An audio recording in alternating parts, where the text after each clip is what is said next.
let's get to the main event. I think that's where we're at anyway. Yes, sir. It had everything you expected it to have, if you think about it. And I mean, I implore you to listen to what we said on the last episode where we did the recap of night one and we kind of teased night two. One of the three of us said, what if Cody doesn't win? And apparently nobody was ready for that because short of Taker's streak being ended by Brock Lesnar, people lost their shit. And keep in mind, they did everything to make it feel like Cody was going to win. Yes. Solo interfered twice before he was removed from ringside. The Usos came out. Then we had Sammy and Kevin come out to take out the Usos. Cody hit him with is it the Crossroads? Was that his finisher? Crossroads. More than once he hit him with that. I think the only move we didn't get from him was the Cody Cutter, which is I think we did get a Cody Cutter. I think there was a Cody Cutter in there. I think it was early on. I think it was early on. I know he tried. He tried for the Cody Cutter at one point, and I think he has some sort of kick that he does off the ropes, which is similar, not similar, but like the same setup. Right. And Roman basically got rid, just deflected that or kind of interrupted it. We got nods to Dusty in there. Yes, good. That's right. Which I thought was really fucking awesome. And the match itself was a great match. I thought it was well put together. It was well performed. And then it's not like Roman went over clean. No. Not even close. So here's my take on it. Initially, I was disappointed. I did want to see Cody win. Mm-hmm. But then I thought in terms of the Rocky movies. Okay. Rocky doesn't beat Apollo, number one. Exactly. Not in the Comes first back one. in 2. Even in 3, he loses to Clubber Lang in the movie, comes back and beats Clubber Lang. Point being, and at the time, this is what I thought they were going to do is play this out for the whole summer, maybe take it to SummerSlam, and you give Cody the belt then. You have some one-off matches. You have some 6-man. I legit wanted to see Cody and Sammy and Kevin have some kind of alliance together fighting the Bloodline.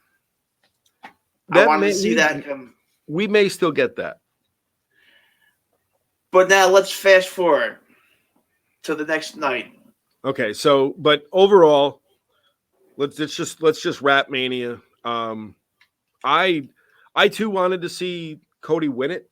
I honestly thought it was too obvious, and that's where everybody was. So, before we started rolling earlier, I said, with the Rumble, they gave us exactly what we expected with Cody. He came in at 30. He won. It's not like it was easy, but it was not. He came in at 30. 30, the guy that comes in at 30 generally wins. Anywhere from 28, 29, 30, you're winning the Rumble. So I thought the swerve, especially, Solo coming back, hitting him with the Samoan spike. And then, Roman had to spear him and do everything he had to and literally won by the skin of his teeth. It's not, he didn't roll over Cody. He didn't win clean. There was interference. So it was a typical heel win. I'm all for what they call the chase. Yeah. The chase happens in every sport. You go back to the... Let me ask you something that I saw going on quite a bit. Do you think that Cody's loss takes away momentum from Cody Rhodes? No. Okay, good. When I watched that though, after watching Mania, that match, how it ended, yada yada yada, I'm thinking in my head the Rocky scenario. This is going to play out for a long period of time. Right. It's the chase. It's kind of like when the Bulls, Michael Jordan couldn't get past the Pistons. They chased. They finally get past them. Right. That kind of scenario. I would give that match a 4-9. I mean, I enjoyed it. I love all the spots. I like having, Sammy and Kevin come out and attack the Usos. Made sense. Yep. At that point, like, oh, he's got a fighting chance. He's got it. Again, initially when he lost, I'm like, oh man, I was surprised he lost. But then I started thinking, okay, this could last a good time period. It's the chase. 100%. I always bring up the Adam Cole and Johnny Gargano NXT feud. It lasted a decent period of time. Mm-hmm. Then finally, Adam won like a best. I think they had a 3-fall, or they had a gimmick match towards the end. Adam finally wins the NXT Championship. Right. That's old school. And with Triple H being the guy head of creative, that's his mentality of the old school. Hey, let's draw it out. Let's have a story. Right. Yeah, I agree 100%. And as we jump into the Raw After Mania, which I think the only thing we need to talk about is the one big story that happened on Raw. But I still think they left the door open. And first and foremost, at the end of Mania, everything happens the way it happens. Our fearless leader always says professional wrestling is at its best when there's more questions than answers. So we left Sunday night with more questions than answers. Like, I mean, honestly, it was, well, now what? Like, what the fuck just happened? Right. So we get into Raw. We got our confrontation between the head of the table and Cody, and basically, Cody is asking for a rematch on Raw. Roman says no. Cody says, let's do something tonight for these people and run it back in some way, shape, or form. So Heyman gives him the stipulation. We'll do a tag match. It has to be someone that wrestled this weekend. And if they choose to partner with you, they can never wrestle Roman for the title again. Silence for a minute. Cue Brock Lesnar's music. Place goes batshit crazy. I don't think anybody expected. I know I didn't. Nope. Nobody expected Brock to come out to that. Loved it.